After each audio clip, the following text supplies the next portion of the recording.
Okay. So, proses record dah bermula. Kita tengok 51 orang, ada berapa lagi dan bertambah. So, sementara kita tunggu-tunggu tu, kita akan mula secara ringkas lah. Saya akan bagi pendapat ringkas tentang kursus ni. Sebelum secara ilmiah kita akan tengok ikut proforma dan juga ikut senarai tugasan. Yang penting sebenarnya bukan tugasan tu, bukan proforma tu yang penting. Yang penting ialah seminar refleksi ni ialah untuk uh, kamu semua sebagai bakal guru sains rumah tangga ataupun mana-mana subjek di college vocational ataupun mana-mana subjek SKM di sekolah menengah vocational pendidikan khas ataupun mana-mana subjek di sekolah menengah swasta ataupun mana-mana sekolah yang awak kerja. So, seminar refleksi ni adalah satu tanggungjawab pembangunan profesionalisme sebagai seorang guru. Bukan untuk dekat sekolah esok bila awak jadi cikgu, bukan maksudnya awak kena ambil subjek seminar refleksi. Tapi refleksi tu, proses tu adalah proses yang wajib yang awak kena buat setiap kali selepas kelas. Yang ini awak kena faham lah. Kita bukan sengaja tulis dalam awak punya RPH tu bahagian belakang sekali tulis refleksi. Dia bukan sekadar semata-mata refleksi. Refleks. Dia ialah sebahagian daripada pembangunan profesional sebagai seorang guru. Bayangkan awak mengajar 10 tahun, tapi awak gunakan kaedah yang sama, dah tahu tak berkesan, tapi awak masih nak guna kaedah yang sama. Sebab apa?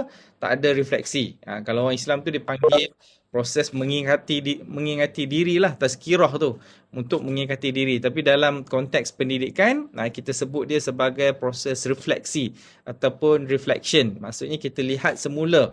Sebab kalau awak tengok reflection tu kan, dia biasan. Maksudnya apa yang kita nampak tu, dia bias kepada, macam contoh tengok bias air, tengok apa kawasan-kawasan tertentu tu. Maksudnya awak akan nampak balik apa yang ni. Dan paling mudah ialah kita macam seolah-olah diri kita tu tengok cermin. Bila kita tengok cermin, apa yang kita nampak? Kalau awak sekarang ni mungkin awak baru sebagai guru pelatih dalam proses pembelajaran. So, kita tak ada masalah untuk buat silap. Sebab dia adalah proses pembelajaran. And then bila kita dah masuk posting, sama ada di sekolah swasta ke, sekolah antarabangsa ke, di mana-mana sekolah ke.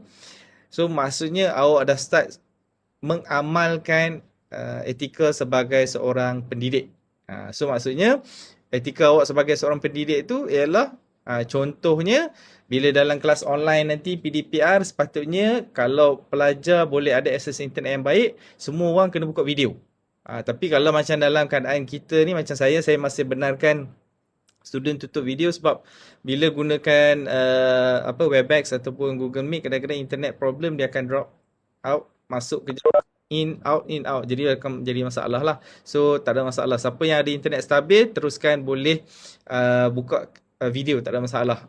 So maksudnya dalam proses seharian kita sebagai seorang guru, kita akan reflect setiap hari. Sama juga sebagai seorang manusia yang mungkin kita kena reflect apa jua perbuatan kita. Kalau kata di Jepun, masa saya visiting professor di Nagoya University, dia orang champion dalam world, di dunia dalam bidang untuk yang dipanggil sebagai lesson study. Apa maksud lesson study ni? Maksudnya penambahbaikan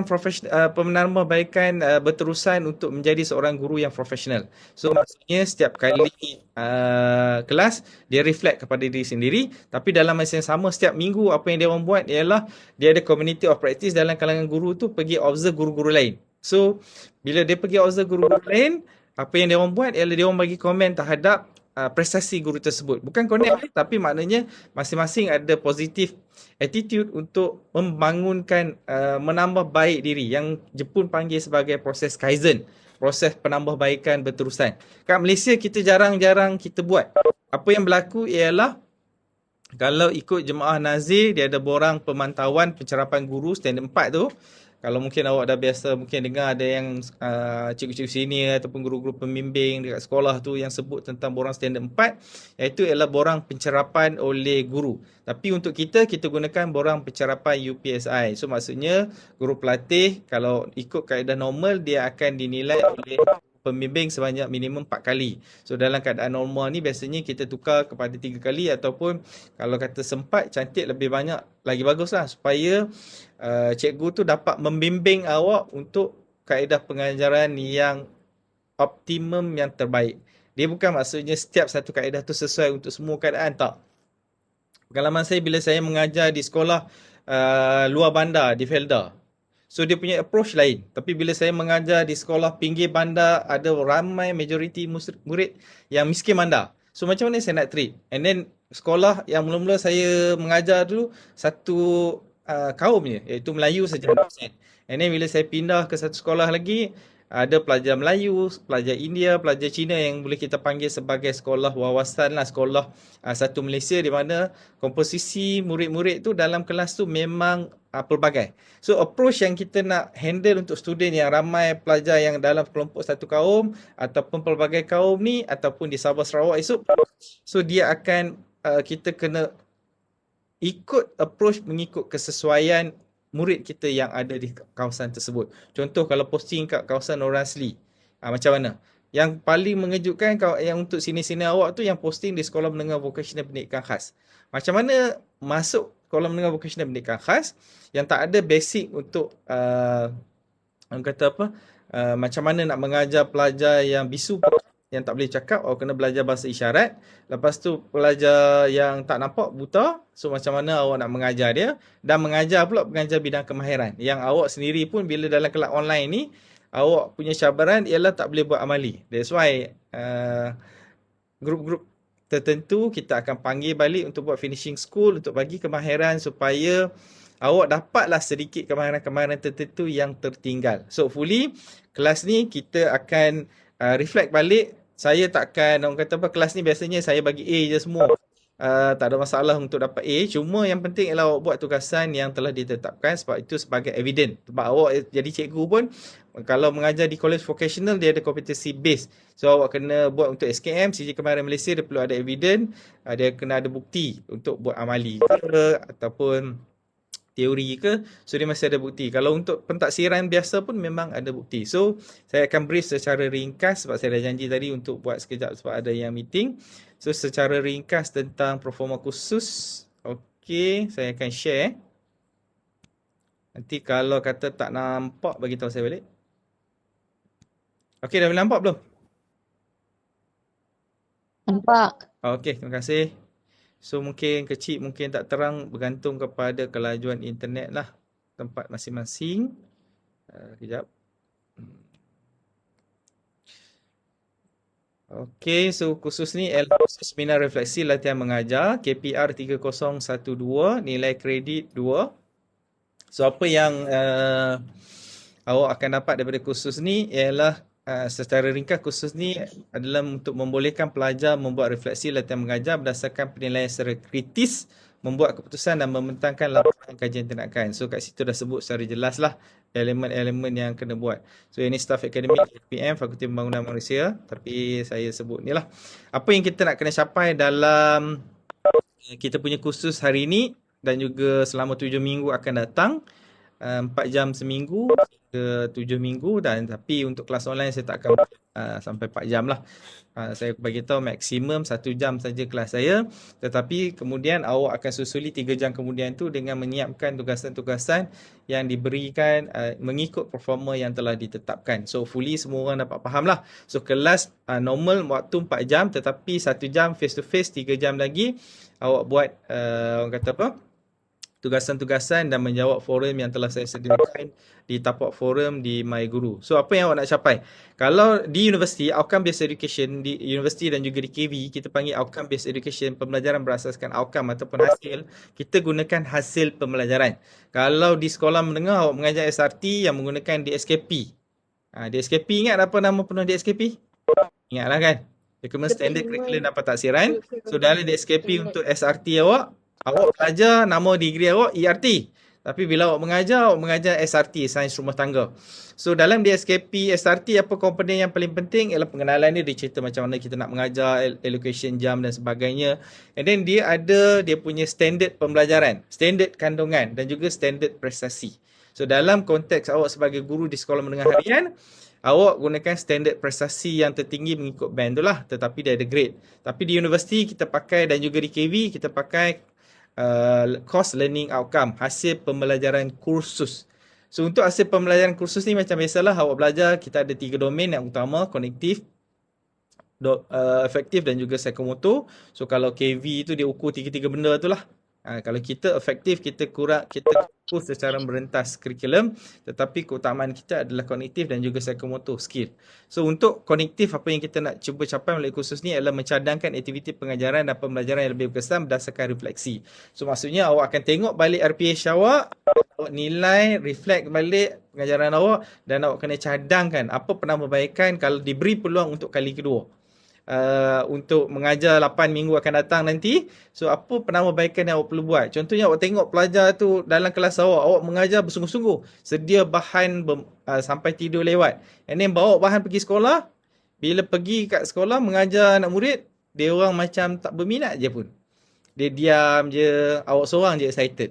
So apa awak nak kena buat? Approach apa yang tak kena? So awak kena tengoklah, reflect balik. And then yang kedua ialah menilai pengalaman latihan mengajar, yang itu C6. Maksudnya awak reflect balik C6 yang terkini. Ini yang lama tau. C6 yang ikut domain kognitif belum, yang revise belum. Yang C6 ialah mereka cipta. Kalau untuk awak sebagai guru di sekolah, awak dah pakai revise belum. Bukan awak pakai belum yang lama Belum yang lama C1 sampai C6 juga. Tetapi dia guna mula daripada pengetahuan sampailah penilaian. Tetapi sekolah sekarang dia gunakan belum baru, iaitu revise belum, berdasarkan Anderson and Crowell. So Anderson Crowell dia tak gunakan pengetahuan dah. Dia gunakan kata kerja. So maksudnya kalau CLO2 ni menilai pengalaman latihan mengajar ni, sekarang kalau C6 ialah mereka cipta yang mencadangkan aktiviti pengajaran C5 tu, yang itu dah jadi C6. So maksudnya dalam konsep KPM pakai, Kementerian Pendidikan pakai sekarang, bila kita mereka cipta, dia dah jadi C6. Menilai dah jadi C5. So awak kalau mungkin pensyarah awak yang mengajar KPD 2 tu, mungkin dia dah bagi tahu masa dulu, mungkin awak terlupa, awak kena ingatkan balik lah. Sebab daripada C1 sampai C6, dia dah gunakan kata kerja. Iaitu daripada mengingat, mengetahui, mengaplikasi, menganalisis, kemudian pergi menilai dan juga mereka cipta. Yang itu adalah revise belum yang terkini. Okay. And then yang keempat ialah menghasilkan laporan berdasarkan konsep idea pengalaman latihan mengajar. Yang ini pun awak akan kena buat laporan. Yang keempat ialah mempamerkan ciri-ciri guru sebagai pengamal refleksi. Ialah awak akan buat refleksi lah banyak dalam proses ni. So yang ini tak ada apa. Kita akan belajar tentang pembangunan profesionalisme dan pengamal refleksi. Macam mana nanti awak akan tengok proses kajian tindakan, refleksi kajian tindakan tu. So dia akan ada proses action research yang melibatkan salah satu elemen yang paling penting dalam action research ialah refleksi. Proses yang pertama ialah refleksi.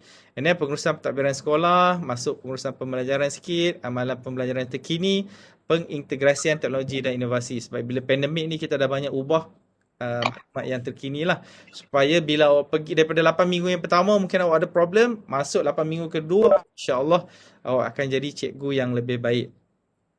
So kita ada beberapa markah yang awak kena cover. Kita ada final lah untuk seminar refleksi ni. Tetapi dia adalah proses continuous assessment, penilaian berterusan. Iaitu penulisan refleksi, kita ada 20%, forum 20%, penulisan laporan 20%, tugasan berkumpulan 40%. Okey, tugasan berkumpulan 40%. Kalau kita guna Webex, awak boleh bentang dalam kumpulan lah. Kita akan orang kata apa, awak boleh bincang dalam Webex ni untuk pecah grup. Tapi untuk pembentangan nanti, awak boleh guna Webex ataupun guna Google Meet, sebab Google Meet pun dah tambah function untuk group discussion. Okey, ada apa soalan tentang performa? Boleh tanya terus. Jangan tanya kawan. Kawan mungkin tak tahu. Boleh tanya saya.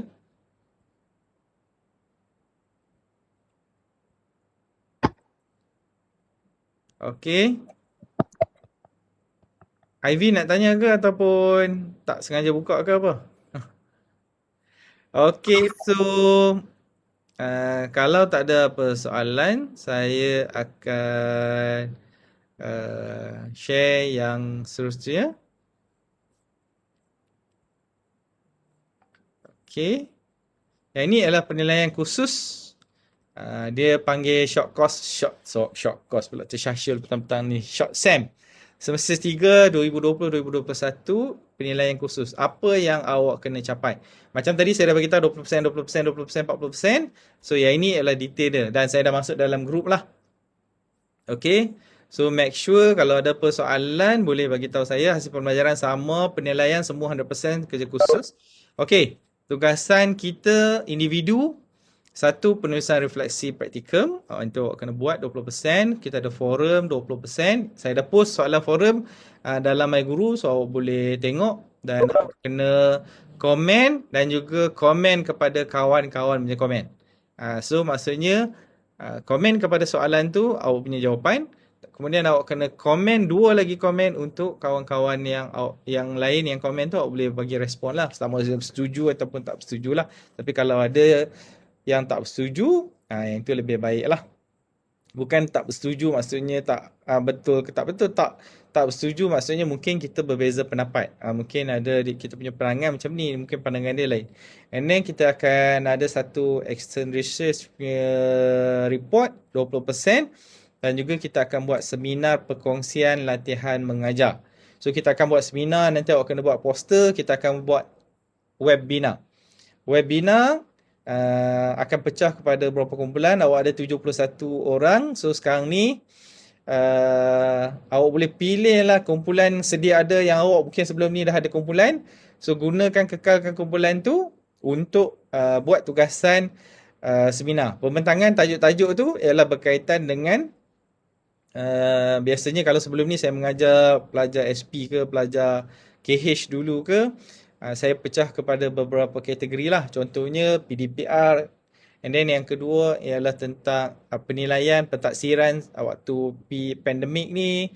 And then perkongsian yang LM di KV, yang perkongsian LM di sekolah menengah harian, perkongsian LM yang mengajar SRT, yang mengajar di KV, yang mengajar di orang kata apa, menengah rendah saja RBT. So mungkin perkongsian-perkongsian tu lah yang mungkin kita akan pecah ikut grup dan awak boleh pilih tajuk-tajuk yang saya cadangkan tadi lah. So make sure tajuk-tajuk tu berbeza antara satu sama lain. Dan seminar tu kita akan buat pada waktu kelas, mungkin minggu yang kedua terakhir lah. Minggu yang kedua terakhir sepatutnya kalau ikutkan dekat awak punya maklumat ni, kejap dia punya tarikh tu saya tak buka lah pula. Sekejap saya buka tarikh tu.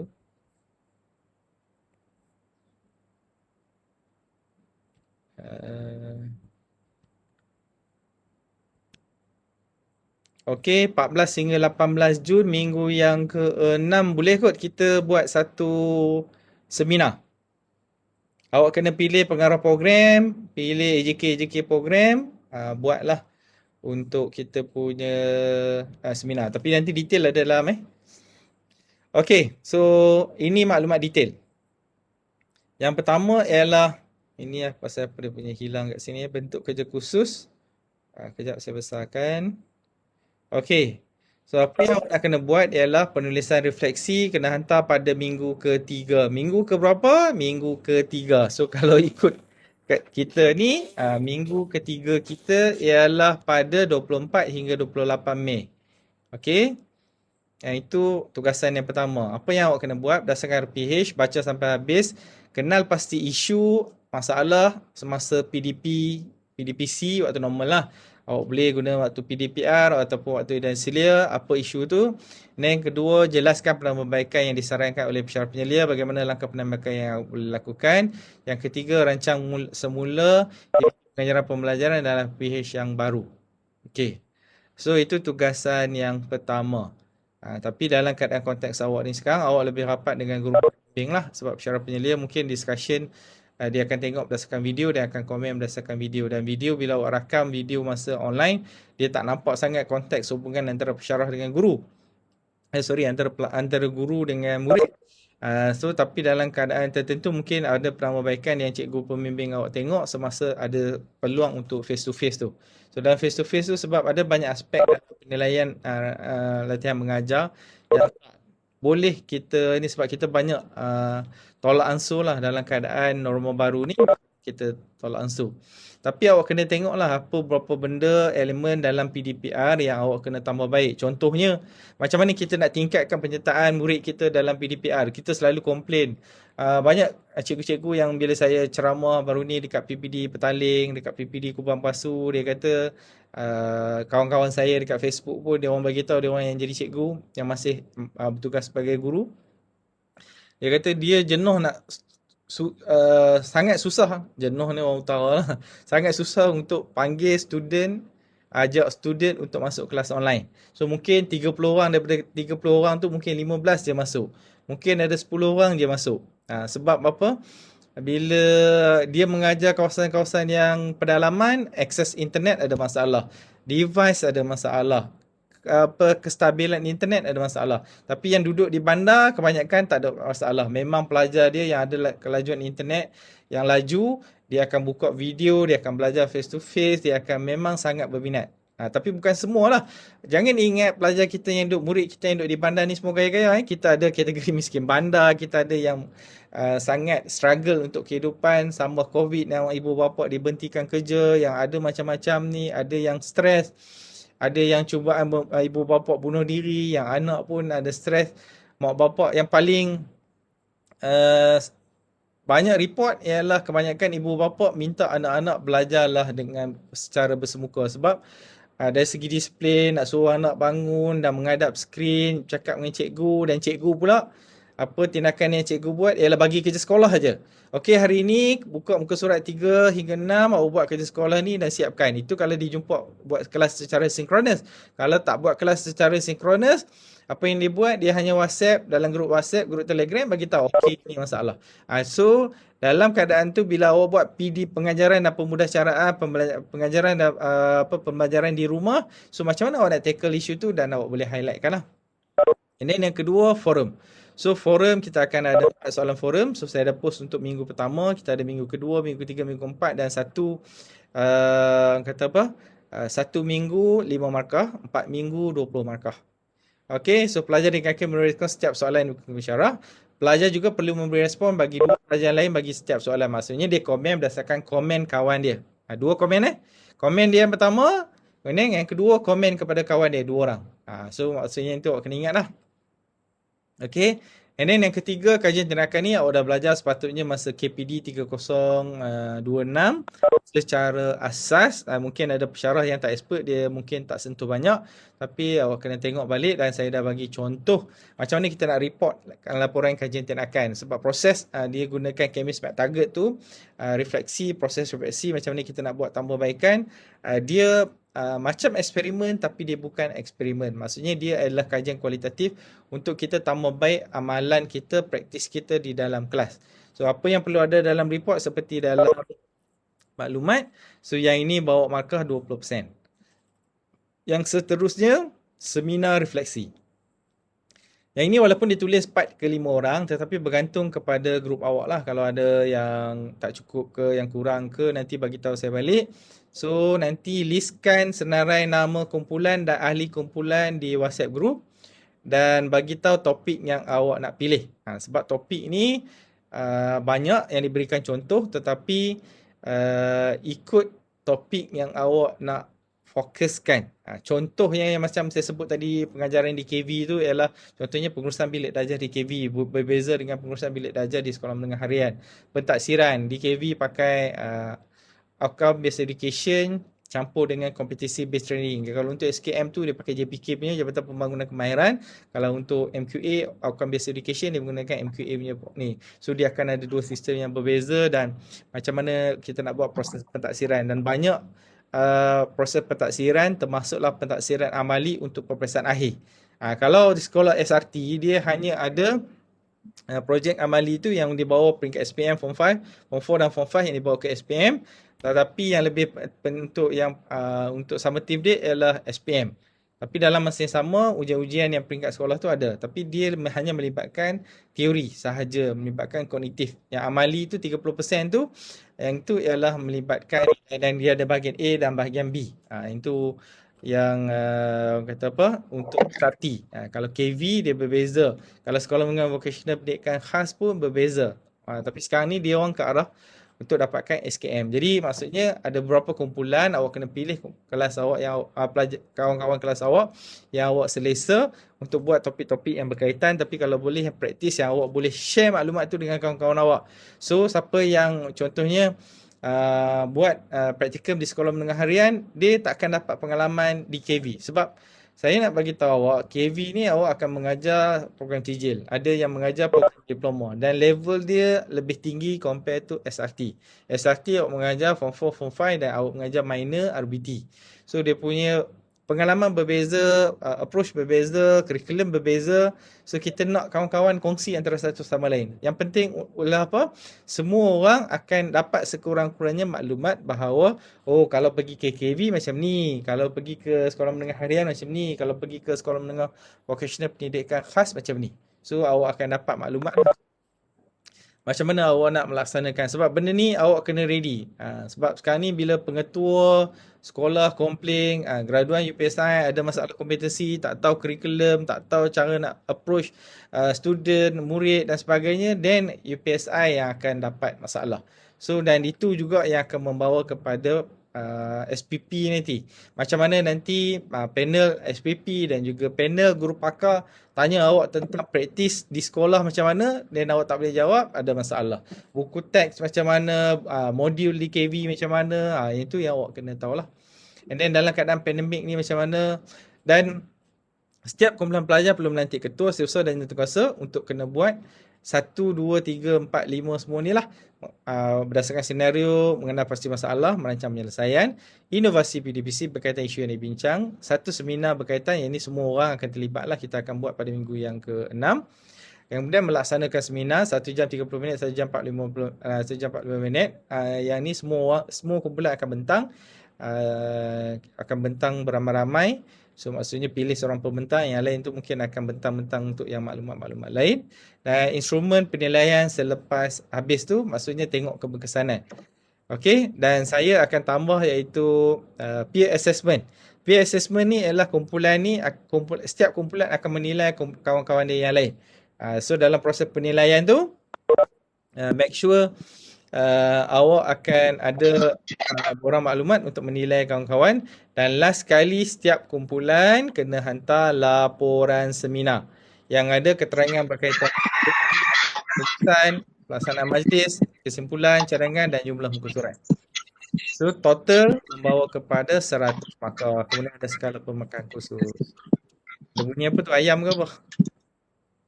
Okey. So itu untuk penilaian khusus, 2 elemen yang penting bagi kursus kita. Okey. Ada soalan setakat ini? Kita ada lagi 11 orang yang tak berjaya masuk. So nanti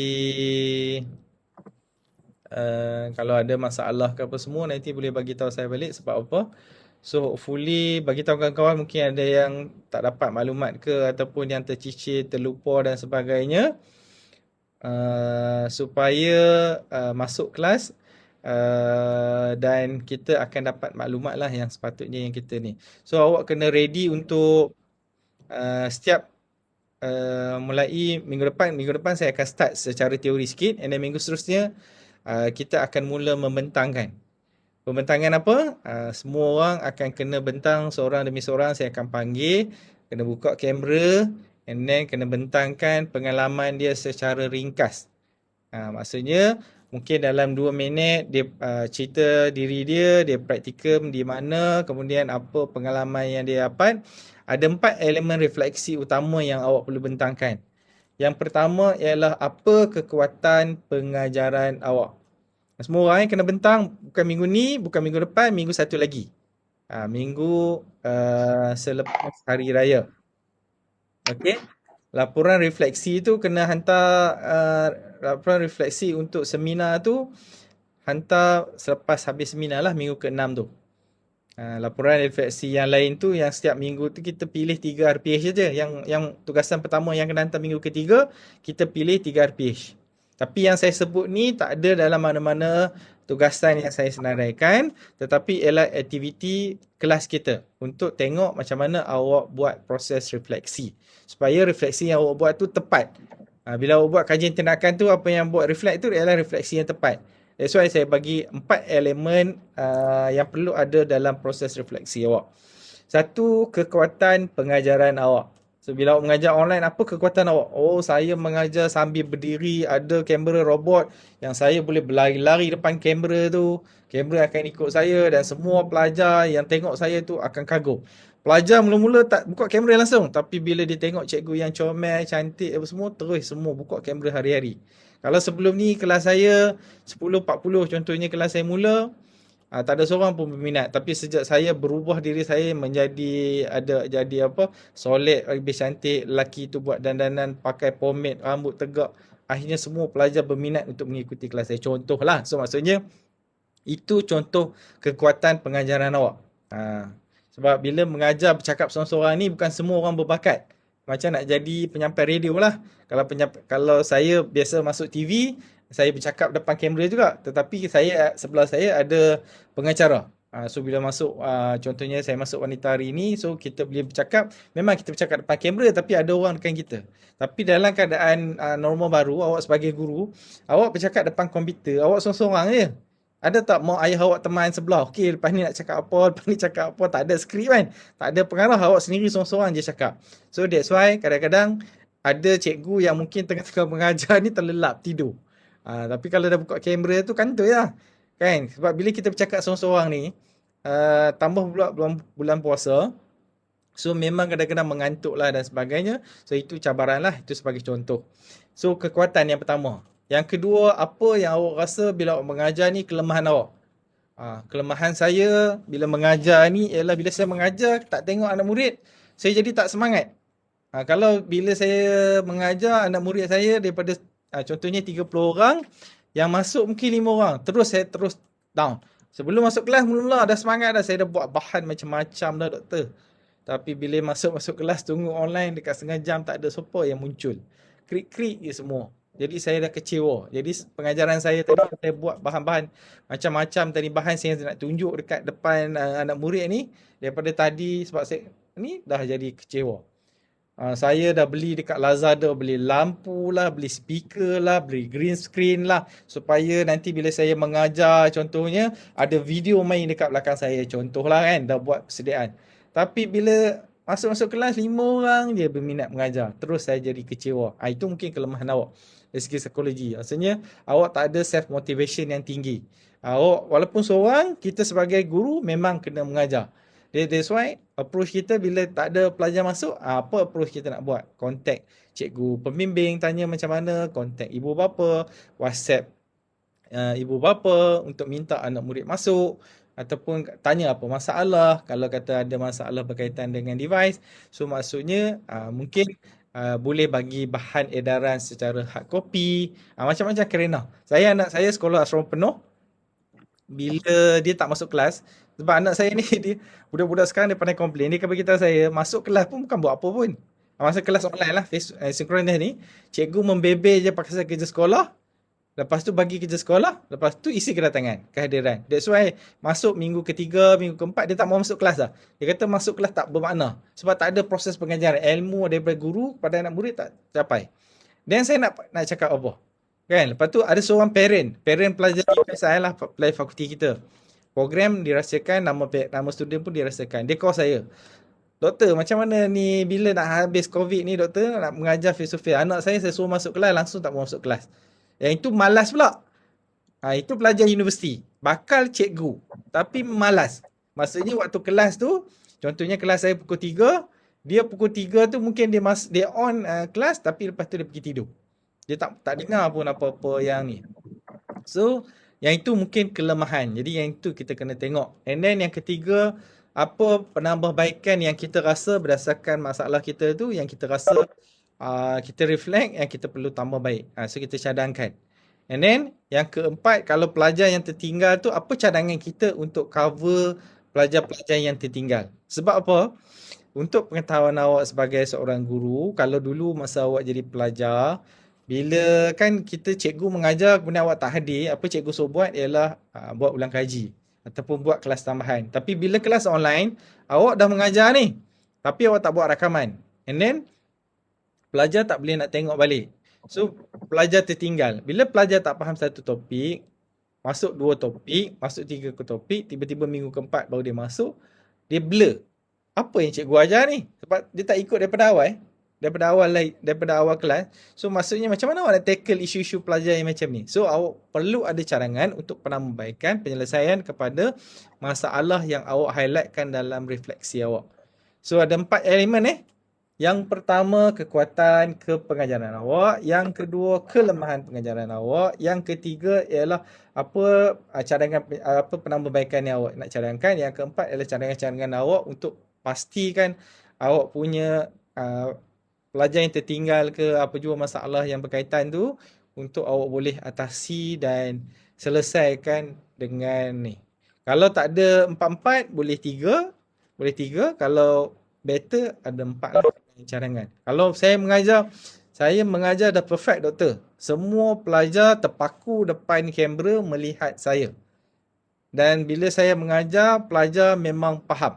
Macam mana saya nak ukur kefahaman pelajar, saya buat ujian. Bila buat ujian, semua pelajar boleh faham. Bila saya tak boleh nak buat ujian secara direct, apa yang saya buat ialah saya buka Kahoot and then pelajar terus boleh buat penilaian. Dan pelajar semua skor 100%. Dan boleh dikatakan saya memang cikgu yang terbaik lah di Malaysia ni. Sebab semua proses saya lengkap. Jadi apa saya nak cakap, doktor? Awak tulis dah bahawa apa keistimewaan pengajaran awak tu yang menyebabkan murid awak tu terpaku depan kamera, mata tak klip-pop. Mata tu memang fokus kepada kamera. So itu kehebatan tu yang kita nak tahu supaya kawan-kawan lain tu boleh ikut. Dia bukan tiru, maksudnya mungkin boleh ikut dijadikan disesuaikan dengan keadaan. Kita jangan jadi orang lain, kita jadi diri sendiri. Sebagai guru awak kena jadi diri sendiri, jangan jadi orang lain. Maksudnya apa kekuatan awak sendiri je faham. Apa kelemahan awak sendiri je faham. Kalau contohnya ada kelemahan awak, mungkin awak pemalu nak bercakap apa sebagainya, so maksudnya mungkin awak kena berlatih depan cermin bercakap seorang-seorang. Sebab nak bercakap depan kelas online ni, pelajar tak buka, seolah-olah awak bercakap depan kamera je. Itu contohlah. Macam saya sebab dah biasa dah bercakap seorang-seorang, dah biasa dah memang orang kata bercakap kat radio ke, bercakap kat TV ke, so saya tak ada masalah lah untuk bercakap depan kamera. Cumanya untuk cikgu-cikgu baru yang macam awak ni sebagai guru pelatih, awak kena membiasakan diri. Sebab kita tak boleh bercakap tanpa henti selama 40 minit ke 50 minit. Sebab pelajar bila dia menghadap skrin awak ni, dia mungkin 5 minit je dia bertahan. Sebab apa? Sebab dia tak minum susu Dash Lady. Kenapa saya kata tak minum susu Dash Lady? Sel-sel otak dia, DHA tu tak berhubung. Jadi dia tak peka. Kalau tengok iklan Dash Lady kan, kalau ada orang kata apa, omega 3 dan sebagainya, DHA tu yang menyebabkan otak-otak sel berhubung, menyebabkan dia fokus dalam kelas. That's why kalau yang awak ni masuk je kelas 5 minit, murid awak yang masuk kelas 5 minit tu, maksudnya awak dah boleh justifikasi dia ni memang tak minum susu Dash Lady. Memang minum susu ibu lah. Maksudnya 5 minit je tak tahan. Tak adalah lawak je. Contoh lah maksudnya macam tu lah. So maksudnya dalam konteks sekarang ni, awak tengok balik apa yang awak, orang kata apa, reflect balik apa proses pengajaran awak dan awak boleh bentangkan pada minggu yang ketiga. Dan seterusnya kita akan ada banyak pembentangan lah. Dan saya akan bagi tugasan daripada masa ke semasa lah. Okey, ada soalan? Kita masih belum capai ni, kita masih 58 orang je. Okey. So kita ada macam-macam kategori yang masih LM lah, yang masih ni macam-macam, yang dah habis ke yang tak ni. So maksudnya awak make sure kalau ada apa-apa masalah, boleh bagi tahu satu grup berapa orang, satu grup 4-5 orang. Refleksi every week tu tak ada. Yang itu every class tu saya minta bercakap je lah. Yang minggu ketiga tu untuk bercakap saja. Okay. Apa lagi? Tak adalah. Itu saja. So kalau tak ada persoalan, nanti awak boleh tanya saya balik apa-apa maklumat yang berkaitan. Kalau kata ni minggu depan saya akan ambil kehadiran lah. Minggu ni saya bagi peluang untuk awak membiasakan ni.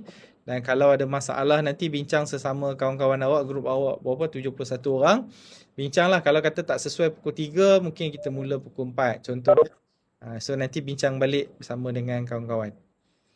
So saya rasa itu saja. Terima kasih semua atas perhatian, fokus. InsyaAllah kita jumpa lagi untuk kelas minggu hadapan.